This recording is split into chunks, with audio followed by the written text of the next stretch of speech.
ओम नमः शिवेभ्यः।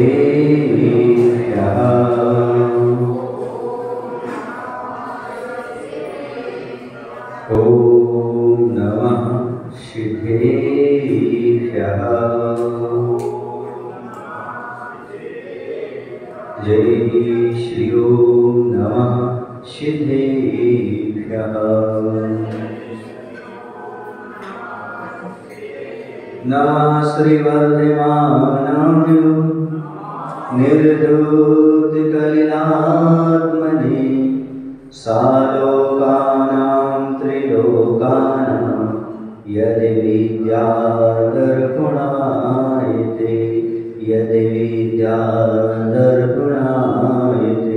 बोले अहिंसा परमो धर्म की।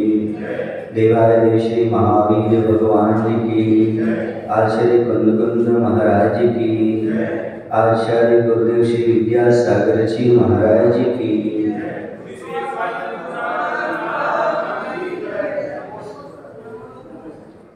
आज अपन देखेंगे जैन धर्म की मौलिक विशेषताएं कौन कौन सी हैं। जैन धर्म की मौलिक विशेषताओं में अनेकांत, शादवाद, अहिंसा, अपरिग्रहवाद, प्राणी स्वातंत्र, सृष्टि शाश्वत है, अवतारवाद नहीं, पुनर्जन्म होता है, भगवान किसी का कोई निर्णय नहीं लेते, सब अपने कर्मों का फल भोगते हैं, द्रव्य शाश्वत है, आदि विशेषताएं जैन धर्म की ये मौलिक हैं। सबसे पहली विशेषता है अनेकांत और दूसरी इसी के साथ शादवाद है। अनेकांत का अर्थ होता है एक वस्तु में अनेक गुण धर्म विद्यमान होते हैं, उनको स्वीकार करने का नाम अनेकांत माना जाता है। अनेक धन अंतः बराबर अनेकांतः। अनेक का अर्थ होता है न एक है जी अनेका, अर्थात एक से अधिक, यह इसका अर्थ है। बस एक नहीं हो उसका नाम अनेकांत। दो भी अनेकांत कहलाएंगे और सैकड़ों भी अनेकांत कहलाएंगे। अंत का अर्थ गुण या धर्म। तो वस्तु में परस्पर विरोधी अनेक गुणों का या धर्मों का विद्यमान होना और उनको रहने को अनेकांत कहते हैं। एक वस्तु में अनेक गुण धर्म होते हैं, यही उसकी अनेकांत की बात है। दूसरी बात है स्यादवाद। स्यादवाद क्या करता है? जो अनेकांत धर्म का कथन है उसको करने वाली या कहने वाली जो भाषा पद्धति है उसका नाम स्यादवाद है। अनेकांत को हम कैसे अभिव्यक्त करें, उसका कथन कैसे करें, ऐसी शैली का नाम जो है, कथन पद्धति का नाम स्यादवाद है। स्याद का अर्थ कथनचित होता है। कथनचित का किसी अपेक्षा से ऐसा है और किसी अपेक्षा से ऐसा है। कथनचित ऐसा भी है, प्रसन्नचित ऐसा भी है। यह जो है ना, और स्याद और वाद। स्याद माने कथनचित और वाद का अर्थ कथन करना। कथनचित ऐसा भी, कथनचित ऐसा भी, ऐसा भी व्यक्त करना, यह कथन कहलाता है। उदाहरण के जैसे आप किसी के पुत्र भी हैं और आप किसी के पिता भी हो सकते हैं। जैसे रामचंद्र जी राजा दशरथ की अपेक्षा से पुत्र हैं, किंतु लव कुश की अपेक्षा से पिता है। तो एक ही व्यक्ति में पिता का गुण भी पाया जा रहा है, पुत्र का गुण भी पाया जा रहा है, मामा का गुण भी पाया जा रहा है, चाचा का गुण भी पाया जा रहा है, पति का गुण भी पाया जा रहा है। बोलो ना, आप पिता भी हो सकते, पुत्र भी हो सकते, पति भी हो सकते। अपेक्षा यदि किसी की अपेक्षा आप ये हैं, किसी की अपेक्षा वो। ऐसी कथन पद्धति ये जैन दर्शन में बताया। जैसे आत्मा नित्य भी है, अनित्य भी है। व्यवहार नहीं की अपेक्षा जीव मरता है, किंतु निश्चय नहीं की अपेक्षा जीव अजर अमर है, शुद्ध बुद्ध। समझ गए आप लोग? व्यवहार नहीं से 10 प्राणों से जीता है, निश्चय नहीं से मात्र चेतना ही इसका प्राण है। नित्य भी है वस्तु, अनित्य भी है। तो अनेकांत है। अपेक्षा लेकर के हम उसे समझ सकते हैं। पद्धति है समझने की। जैन दर्शन में वस्तु तत्व को समझने के लिए ये अनेकांत और शादवाद की पद्धति से ही हम वस्तु को समीचीन समझ सकते हैं। इसकी समझने के लिए बहुत अच्छा उदाहरण है। एक गांव में कभी हाथी नहीं आया था। हाथी आया हुआ था तो वहां पर 5 अंधे भी रहा करते थे। वो जन्म से अंधे थे, उन्होंने कभी हाथी को देखा ही नहीं था। अब सब लोग बता रहे थे हाथी ऐसा होता, हाथी ऐसा होता है। बोले हम नहीं जानते, हमें तो हाथ से स्पर्श करके दिखाओ कि हाथी कैसा होता है। तो वो ले गए। ले जाने के बाद अलग अलग सबको बताया।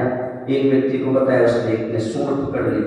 उसने समझा हाथी जो होता है ना मोटी लकड़ी के सामान होता है। दूसरे व्यक्ति ने क्या किया, पैर पकड़ लिया, बोले तो खंभे के सामान होता है। तीसरे ने पेट पकड़ लिया, उसने कहा ये तो दीवार की भांति होता है हाथी। एक ने कान स्पर्श किया, उसने कहा सूपा की भांति होता है हाथी। एक ने पूंछ पकड़ी, बोले रस्सी के समान होता है, खुरदरी रस्सी होती ना वैसा होता हाथी। अब बताओ, सबने हाथी देखा, किसका गलत कह रहे हैं? सबने एक एक अंग को पकड़ा है और अब वो आपस में लड़ने लगे। कहने लगे हाथी रस्सी की भांति होता है, एक कहता सूपी की भांति होता है, एक कहता दीवार की भांति होता है। ऐसे हम सब लड़ रहे, धर्म ऐसा होता है, धर्म ऐसा होता, आत्मा ऐसी होती, परमात्मा ऐसा होता है। अनेकांत और शादवत पद्धति को न समझने से ही ये सब विडंबनाएं खड़ी हुई थी। यदि अनेकांत और शादवत पद्धति को पढ़ लिया जाए जैन दर्शन की, तो सारी विडंबनाएं समाप्त हो जाया करती है। एक आंख वाला व्यक्ति वहां से निकला, उसने बताया भैया न तुम गलत हो न तुम गलत हो। वो कहले कैसे नहीं, रस्सी और दीवार में कितना अंतर होता है, ऐसे कैसे? बोले नहीं, उसने भी सही हाथी देखा, तो ऐसे कैसे देखा? सूपा और खंभा एक होते हैं क्या? नहीं होते। उसने कहा देखो भैया, अब आप लोगों के पास नेत्र नहीं है, मैं कैसे बताऊंगा आपको? उसने तो एक लकड़ी का हाथी ला करके रखा, उसने कहा लो स्पर्श करो इसको। सब स्पर्श कराया।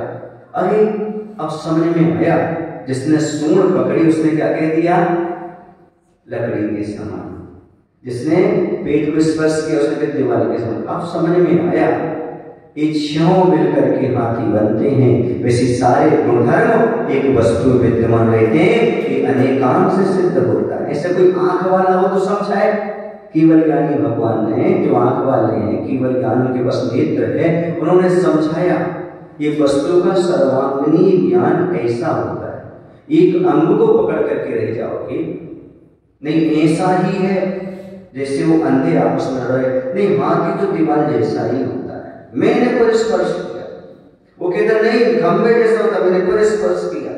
ऐसे आज हर एक व्यक्ति धर्म के मामले में विवाद करता है। वो एकांत वाला कर सकता है, अनेकांत पढ़ने से धर्म में कोई विवाद नहीं है। जिससे व्यवहार और निश्चय है, ये मत कथन पद्धति है ना। धर्म में दो नहीं होते, जैसे मथानी में रस्सी दो नहीं होती, एक और होता है एक छोर होता है। ऐसे व्यवहार और निश्चय जो होते हैं वो अलग अलग नहीं है। एक साधन है दूसरा साध्य है, एक रास्ता है दूसरा मंजिल है, और रास्ता ही मंजिल में कन्वर्ट हो जाता है। जहां से रास्ता खत्म होता है वहीं को तो मंजिल हो जाती है। तो रास्ता कहां तक चलता है, मंजिल बिल्कुल नजदीक। सीढ़ियां कहां तक चलती है, मंजिल तक, बोलो ना। इसलिए व्यवहार जो है वह साधन है और निश्चय साध्य है। इनके बिना हम समझ नहीं सकते। तो ये अनेकांतवाद शादवाद से हम इस सब चीज को समझ सकते हैं। जैसे निश्चय और व्यवहार, आप लोगों ने कभी सिलाई मशीन देखी? कितने लोगों ने सिलाई मशीन देखी? सबने देखी। उसमें कितने धागे होते हैं? 2। एक किसका होता है? ऊपर गिट्टी का धागा होता है, नीचे शटल का धागा। उसको क्या बोलते हैं आप लोग? शटल बोलते हैं। नीचे से निकालते हैं उसके लिए ऐसा। अब जब आपको सिलाई चलती है तो एक धागे से चलती है, 2 धागों से चलती है। एक से चलाओगे तो छेद हो जाएंगे,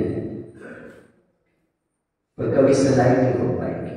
आज समाज की ही दशा है, कोई व्यवहार ऊपर की गिट्टी से सुन रहा है, कोई निश्चय नीचे सडल से सुन रहा है। इसलिए व्यवहारियों में और निश्चयवादियों में विवाद बन जाता है कि भैया निश्चय वाले हैं, हम उनसे बात नहीं कर, वो व्यवहार वाले हैं, उनसे हमारा मेल नहीं खाता। पर सदाई करना चाहते हो, समाज रूपी कपड़े को जोड़ना चाहते हो, तो व्यवहार और निश्चय दोनों लेकर के चलो, तभी समाज जुड़ सकती है। ये दोनों जब चलते हैं, न सटल का धागा, सटल का धागा दिखता नहीं है लेकिन काम करता है, गिट्टी का धागा दिखता है वही भी काम करता है, दोनों तालमेल करके सिलते हैं। व्यवहार और निश्चय में मैत्री है पर विडंबना है, व्यवहार और निश्चय मानने वालों में मैत्री नहीं है। ये कलयुग की बलहारी है, जबकि व्यवहार और निश्चय दोनों एक साथ चला करते हैं। समझ में आया ना आपको? ये कथन पद्धति है, कब किसको मुख्य करना, कब किसको गौण करना, ये अलग चीज होती है। ये सब अनेकांत और शादवाद के माध्यम से होता है।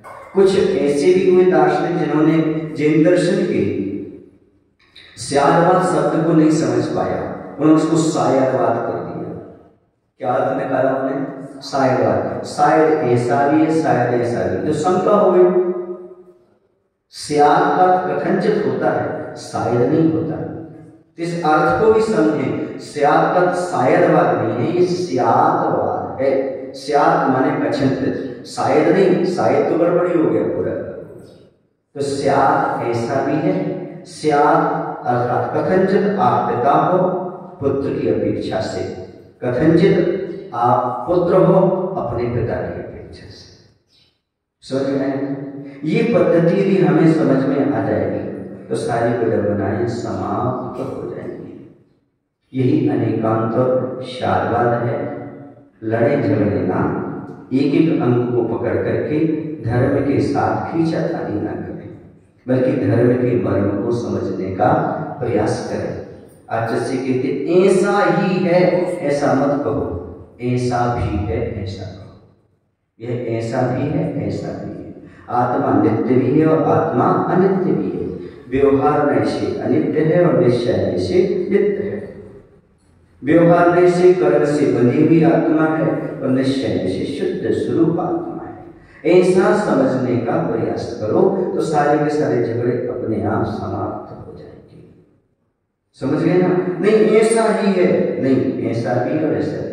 एकांतवादी कहता है ऐसा ही है और अनेकांतवादी कहता है ऐसा भी है और आप जैसा करें वैसा भी है। इसलिए आज जिसने दोहा भी लिखा, ही से भी की और ही बड़े सभी जन लोग, छह के आगे तीन हो विश्व शांति का योग। 63 का आंकड़ा ना हो, 36 का हो, कि 36 का ना हो 63 का हो। बोलो किसका चल रहा है? 36 का, वो ठीक नहीं है। 6 के आगे 3 मतलब 63 हो, एक दूसरे के मुख देख रहे हो, 6 और 3 आपस में एक दूसरे के मुख देख रहे। 36 में क्या होता है? 3 और 6 आपस में एक दूसरे का मुंह देखना पसंद नहीं करते। तो कहा जा रहा है कि हम यदि भी कहेंगे तो काम बनेगा, और ही कहेंगे तो 36 का आंकड़ा, और भी कहेंगे तो 63 का आंकड़ा। तुम्हारा भी अस्तित्व है, हमारा भी अस्तित्व है। जो तुम कह रहे वही भी सही है, जो हम कह रहे वही भी सही है। ऐसा भी है और वैसा भी है। आप भी सही हो और हम भी सही, नहीं मैं ही सही हूं। जहां ये बात आएगी कि मैं ही सही हूं तो समझ लेना वहां पर क्या हो जाएगा, क्या हो जाएगा वहां पर? अकेले हम ही सही हैं ऐसा कहोगे एकांत, वो बेंच लगा वहां आगे, यहां तक अपना आगे ना आए। तो क्या कह रहा हूं, एक हम पकड़ करके रह जाते, नहीं मैं ही सही। आचार्य कहते हैं मेरा ही सही है ऐसा नहीं, जो सही है सो मेरा है। बताओ क्या सही है? जो आगम सम्मत है सही है वह मेरा है। ऐसा नहीं कि मेरा ही सही है, मैं जो कह रहा हूं वो सही है ही नहीं, जो सही है सो मेरा है। बताओ क्या सही है? इसी का नाम अनेकांत शादवाद कहलाता है। एकांत हमेशा हमारे लिए मिथ्यात्व की ओर ले जाता है और अनेकांत सम्यक दृष्टि की ओर ले जाता है। यदि सम्यक दर्शन को प्राप्त करना चाहते हो, पुष्ट करना चाहते हो, वृद्धि करना चाहते हो, एकांत को छोड़कर के अनेकांत की ओर बढ़ने का प्रयास करो। संसार में मेरा भी अस्तित्व है, दूसरे का भी अस्तित्व है, ऐसा भी है वैसा भी है। भी को अपनाने का प्रयास करो। ही नहीं, ही तो दुराग्रह है, ही तो हमेशा दुखदाई है, इसलिए भी अपना भी दुराग्रह नहीं करता। नहीं भैया, ऐसा भी ऐसा भी है, सबका स्वागत है, सबके मतों का स्वागत है, सबको हम स्वीकार कर लें। अनेकांत में ऐसा होता है, सारे गुणधर्म को स्वीकार करना। भले आपस में विरोधी हो वो गुणधर्म, फिर भी उसमें हैं सो है, क्योंकि पिता और पुत्र दोनों विरोधी शब्द नहीं है, एक ही आदमी पिता और पुत्र, कथनचित पिता भी और कथनचित पुत्र भी है। विरोधी दो गुणों को भी स्वीकार करने की क्षमता अनेकांत और शादवाद में है। आश्चर्य जब होता है जब जैनी लोग वादवाद करने लगते हैं, जबकि अनेकांत और शादवाद को पढ़ने के बाद तो सारे वाद विवाद झगड़े अपने आप समाप्त हो जाना चाहिए। यदि कुछ जैन दर्शन की मौलिक विशेषताओं को जीवन में अपनाया जाए तो मैं कहता हूं बहुत सारी देश की समस्याएं अपने आप समाप्त हो जाए। तो हमने समझा अनेकांत और शादवाद। अपन समझते हैं तीसरा जो मौलिक विशेषता तीसरी है, उसका नाम अहिंसा। सारे धर्मों में सभी संप्रदाय के लोग अहिंसा को मानते हैं, दया को मानते हैं, लेकिन जैन दर्शन में सूक्ष्मता से अहिंसा धर्म का पालन बताया गया है। जैन दर्शन में अहिंसा प्रधान है। मन वचन और काय से किसी के प्राणी को कष्ट नहीं पहुंचाना एवं अंतरंग में राग द्वेष परिणाम नहीं करना अहिंसा है। इतना तो सभी लोग जानते हो, सभी लोग बताते भी हैं, सब ग्रंथों में लिखा भी है, किसी जीव को पीड़ा ना पहुंचाना अहिंसा है। लेकिन जैन दर्शन कहता है किसी के प्रति राग द्वेष नहीं करना, ये भी अहिंसा है। किसी के मन को भी पीड़ा नहीं पहुंचाना, किसी को तनाव और टेंशन नहीं देना, चिंता में नहीं रखना, क्योंकि यदि आप स्वयं टेंशन करते हो, दूसरे को टेंशन देते हो, 10 प्राणों में से मन को भी प्राण कहा गया और मन के माध्यम से भी हिंसा होती है। यदि स्वयं की मन पर आघात हो, दूसरे के मन पर आघात हो, तो वह भी हिंसा की कोटि में ही आता है। इसलिए अहिंसा धर्म का पालन करने से पहले ये ध्यान रखना पड़ता है, हमें राग द्वेष से बचने का प्रयास करना चाहिए। 2 प्रकार की अहिंसा, एक तो किसी जीव को नहीं सताना, ये नहीं मारना, दुख नहीं देना। तीसरा ये उससे मैत्री भाव रखना, उसकी मदद करना, उसके दुख दूर हो ऐसी भावना रखना, ये सकारात्मक अहिंसा है। आप किसी कष्टों को नहीं पहुंचाते पर राग द्वेष तो नहीं छोड़ पाते। अहिंसा की मुख्यता समझने के लिए राग द्वेष को भी कम करने की आवश्यकता है। राग आदि नाम हिंसा और राग आदि अभाव अहिंसा। राग आदि का भाव ही राग द्वेष का भाव ही हिंसा। आचार्य अमृतचंद महाराज पुरुषाशुद्धि उपाय में ही कहते हैं राग द्वेष का अभाव अहिंसा है। और जहाँ राग द्वेष बनता है वहां भी हिंसा होती है। भाव हिंसा, द्रव्य हिंसा, 2 प्रकार के भेद किए गए, इसलिए परिणामों को संभालने की आवश्यकता है। जैन दर्शन ये कहता है आपने किसी को मारने का भाव किया, यह हिंसा हो गई, और वह जीव का घात हो या ना तो ही आपको हिंसा, समझ रहे ना। और आपने किसी को मारने का भाव नहीं किया, प्रमाद भी नहीं किया, फिर भी यदि किसी कष्ट पहुंचता है तो भी है हिंसा। प्रमत्त योगा प्राण विप्रोपम हिंसा। जहां पर प्रमाद आलस्य का योग होता है वहां पर दूसरे के प्राणों का वियोग होता है तो हिंसा हुआ करती है।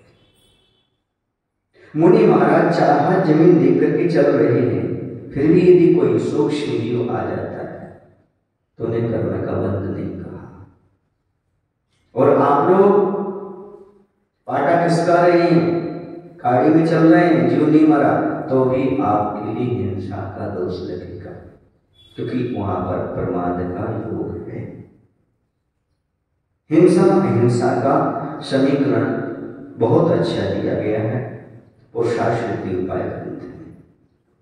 एक हिंसा करे बहुत सारे उसका फल हो गए, बहुत सारे हिंसा करे एक फल हो गए। सुन रहे?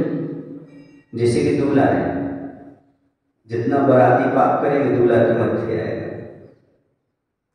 कमांडो आदेश देगा, बहुत सारे करेंगे लेकिन फल उसको लगेगा। राजा आदेश देगा, राजा को लगेगा उसका दोष, मारने पीटने का। समझ में आ रहा है? और हिंसा हो जाए तो भी हिंसक नहीं, कर्म का बंधन नहीं। जैसे डॉक्टर है, वह इलाज कर रहा है, इलाज करते समय यदि कुछ गड़बड़ी से निष्कट जाए उसको बंद नहीं होगा, क्योंकि वह अच्छा करना चाह रहा था, हो गया गलत। और एक व्यक्ति किसी को बंदूक मारना चाहे तो बच गया, इसको मार रहा था तो भी हिंसा का पाप लगेगा। बिल्ली बैठी हुई है ताक में दिन भर, एक भी उसके लिए कोई भी चुवाद नहीं मिलता तो भी कर्म का बंध, परिणामों पर डिपेंड करता है।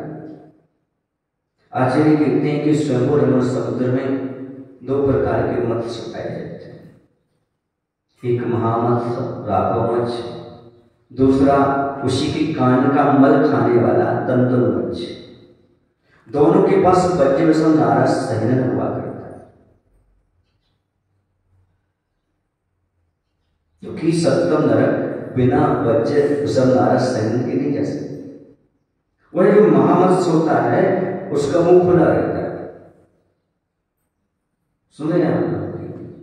तो उसकी वो सोता है, उसके मुख से हजारों मछलियां आर पार हो जाती है इस तरफ उस तरफ। ये कान में जो बैठा रहता है तंदुल के बराबर, तंदुल समझते हो? तंदुल माने होता है चावल, चावल के बराबर एक छोटी सी मछली बैठी रहती है। और मत्स्य क्या कहता है, अरे इसके मुख से इतने बड़ी बड़ी मछलियां निकल रही, खा ही नहीं रहा है, इतने जीव निकल रहे, खा नहीं रहा है, मैं होता तो एक नहीं छोड़ता। और खाता क्या है? कान का मल। मत इतने विचार करने से सप्तम नरक से सोचो, विचार करो। नरक का वो भी नरक जाता है और ये भी नरक जाता है, ऐसे परिणाम करने से। इसलिए जैन दर्शन में परिणामों को संभाल कहा गया। परिणामों की संभाल ही अहिंसा है, और जहां परिणाम विकृत हुए, राग विश्व परिणाम हुए, वहीं पर हिंसा हो जाया करती है। आप जैसे समाज के कर्णधार अध्यक्ष मंत्री हैं, समाज में जो अच्छे कार्यक्रम होते हैं उसका पुण्य तो आपको लगेगा, लेकिन जो गलत होता है वो नहीं। जैसे टंकी चालू है, उसका पानी में तो रहा है,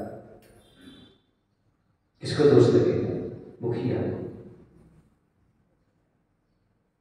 अच्छे कार्य भी और बुरे कार्य भी, दोनों का दोष लगता है। इसलिए इस चीज का हमेशा ध्यान रखना चाहिए कि हम कौन से कार्य करें, कौन से कार्य ना करें। हिंसा अहिंसा का समीकरण बहुत महत्वपूर्ण है। ये समझें, चार चीजें समझें। हिंसा क्या है, हिंस कौन, जिसकी हिंसा हुई वो कौन, और हिंसा का फल कौन। हिंसा और हिंसा का फल।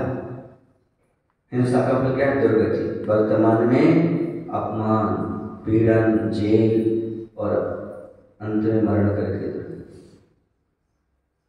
इसलिए चार चीजें हमेशा याद रखो। हिंसा जिसकी हिंसा हो रही है, हिंसक जो हिंसा कर रहा है, और हिंसा का फल। इन चार पर विचार करोगे तभी आप हिंसा से बच सकते हो और अहिंसा धर्म का पालन कर सकते हो। अगला चौथा सिद्धांत है अपरिग्रहवाद। परिग्रह से सभी परिचित है, और परिग्रह का विपरीत जो होता है वो अपरिग्रहवाद होता है। समस्त प्रकार के पदार्थों में जो लगाव है, मूर्छा है, आसक्ति है, इसका त्याग करना सो अपरिग्रहवाद है। सीधी बात। जो पदार्थ प्रति आपकी आसक्ति और मूर्छा, उसका नाम परिग्रह है। और उस आसक्ति का त्याग करो, मूर्छा का त्याग करो। मूर्छा परिग्रह, मूर्छा का त्याग कर दिया तो अपरिग्रह हो जाता है। और अपरिग्रहवाद का जीवंत उदाहरण यदि कोई है तो दिगंबर मुद्रा के धारी साधु परमेश्वर हैं, जो ये तिलतुष मात्र भी परिग्रह अपने पास नहीं रखते। अपरिग्रहवाद के सिद्धांत को विश्व अपना ले तो अपने आप समाजवाद आ जाएगा। गरीब आदमी को भी रोटी मिलने लगेगी, क्योंकि अमीर व्यक्ति जब जरूरत से ज्यादा नहीं रखेगा तो जो आय होगी वो गरीबों को दे देगा, अपने आप काम हो जाएगा। आचार्य जी और मार्क्स के सिद्धांत में एक अंतर है। जो मार्क्स था वह गरीबों को लूट करके, बड़ों को लूट करके अमीरों गरीबों को देता था, सुने ना। और आचार्य मुखमाटी में लिखते ये ठीक नहीं। अमीर लोगों को ऐसा उपदेश दो कि वे स्वयं गरीबों को स्वेच्छा से दान करें, परोपकार करें। अमीरों को छीन करके पैसा गरीबों को देना ये ठीक नहीं, क्योंकि उसकी मन को दुख होगा, ये भी हिंसा है। ऐसा कुछ उपदेश दो अमीरों को ताकि उनका मन परिवर्तित हो जाए और अपने धन का सदुपयोग करें, परोपकार में लगाएं, गरीबों की सहायता करें।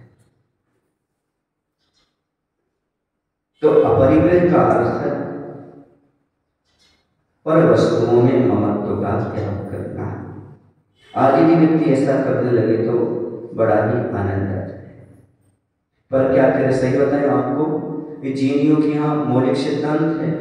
पर जैनी हिंसा को पाप मानता है, झूठ को पाप मानता है, चोरी को पाप मानता है, कुशील को पाप मानता है, लेकिन परिग्रह कोई पाप मानने तैयार ही नहीं।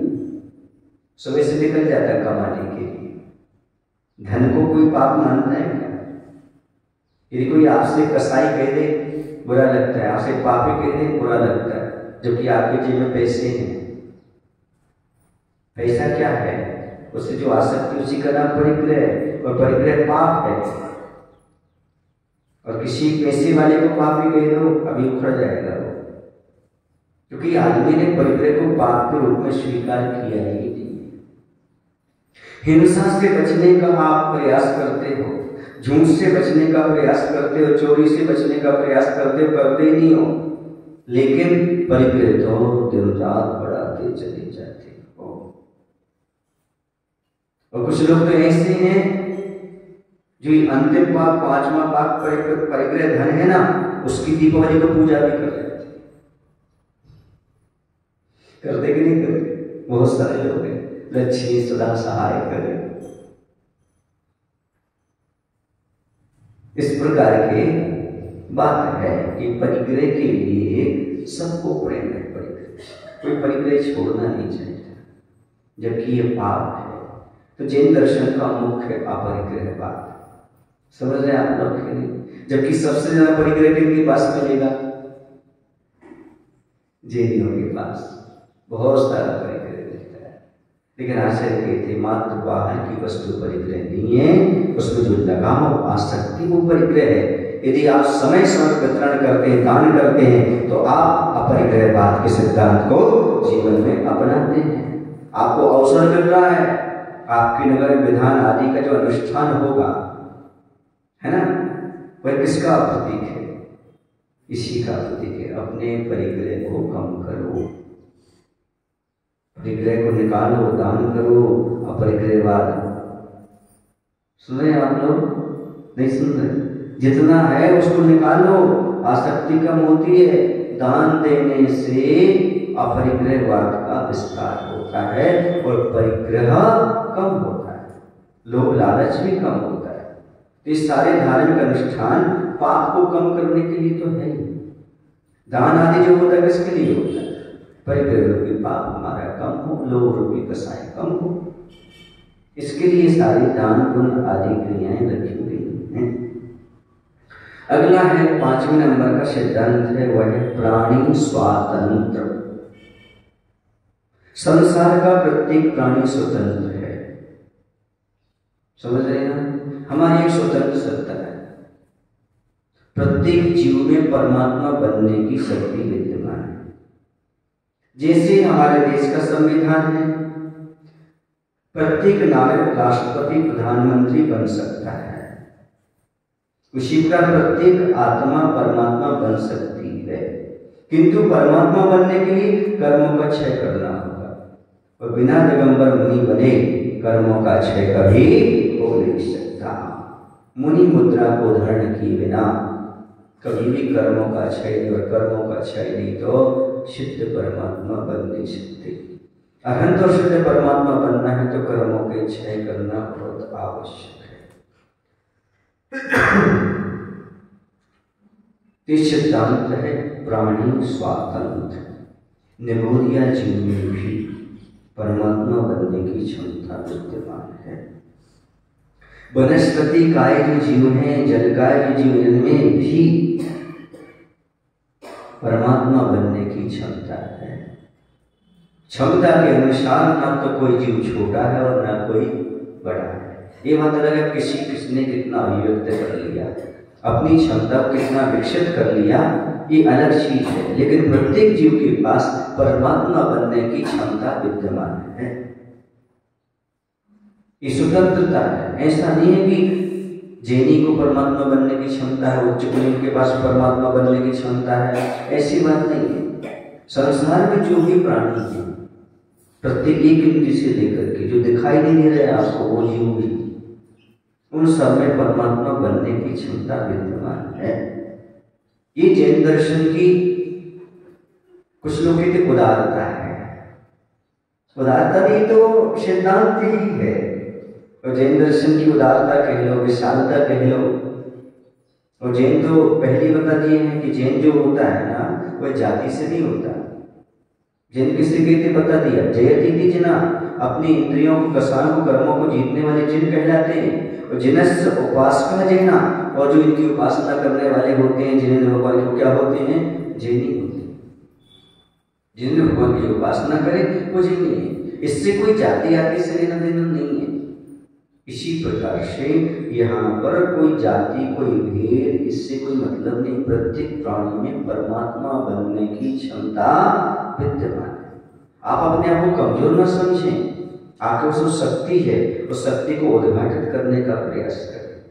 लेकिन वह शक्ति कौन उद्घाटित करेगा, कौन बताएगा कि आपके पास ये शक्ति विद्यमान है। उदाहरण मिलता है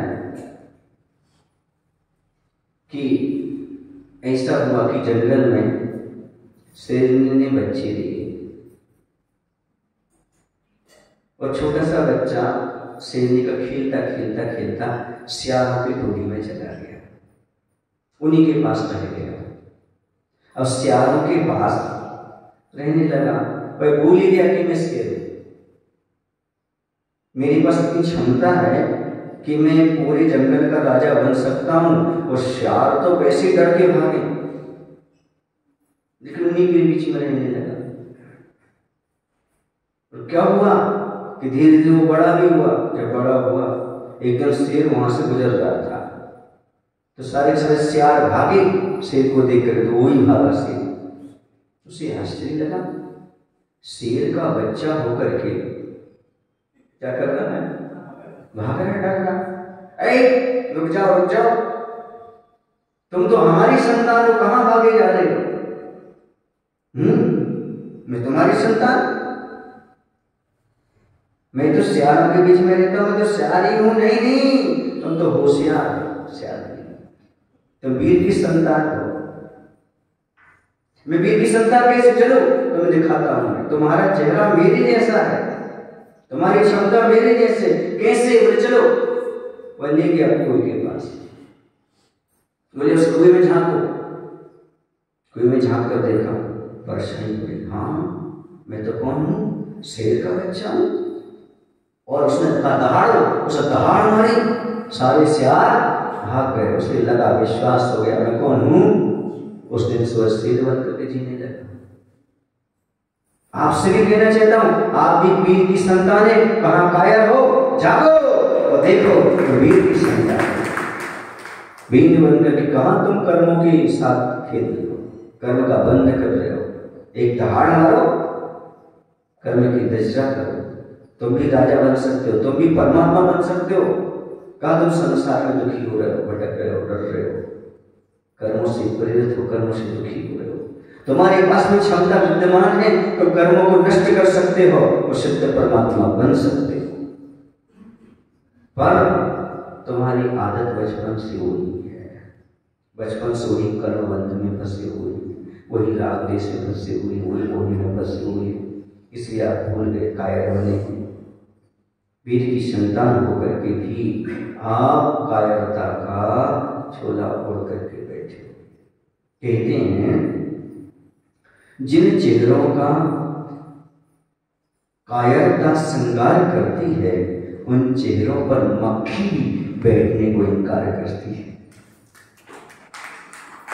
कैसी ताली बजाई जाती है?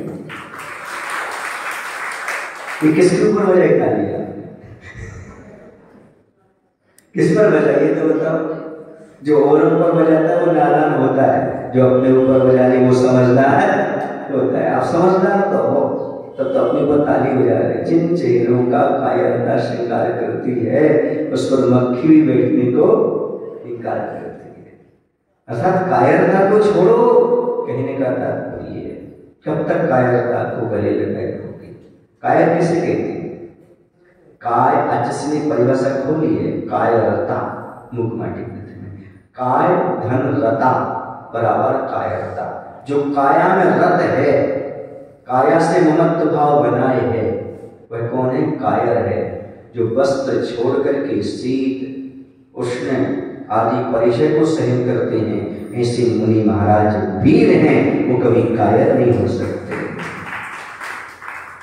युद्ध से अपने शरीर से प्रेम होता है तब तो पीठ दिखा के भाग जाता है, तो कायर होता है। जो शरीर से ममत्व नहीं रखता वो वीर कहलाता है, वीर की संतान कहलाता है। कितने शरीर के प्रति आसक्ति है आदमी की, ये कायर बना है। शरीर की सेवा में रात दिन लगा हुआ है, ये कायर बना है। कहा जा रहा है इसका त्याग करो, अपने जीवन में वीरता लाने का प्रयास करो। जो तुम्हारी स्वतंत्रता है स्वतंत्रता बनाओ। कहाँ परतंत्रता की बेड़ियों में पड़े हुए हो? जब तक देश परतंत्र था कितना दुख उठाया देशवासियों ने, कितने अत्याचार सहन किए देशवासियों ने। अंग्रेजों ने, मुगलों ने कितना आपको परेशान किया।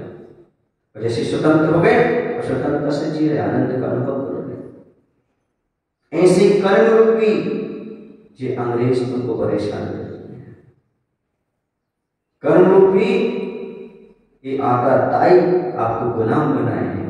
एक बार वीरता के साथ इनको ललकार दो और इनको खदेड़ दो यहाँ से, आप स्वतंत्र हो जाओगे। जी आपके पास स्वतंत्रता है, इस स्वतंत्रता का अच्छी तरह से उपयोग कर सकते हैं। बोले महावीर भगवान की जय, आचार्य विद्यासागर जी महाराज की जय। बोले हे प्रभु,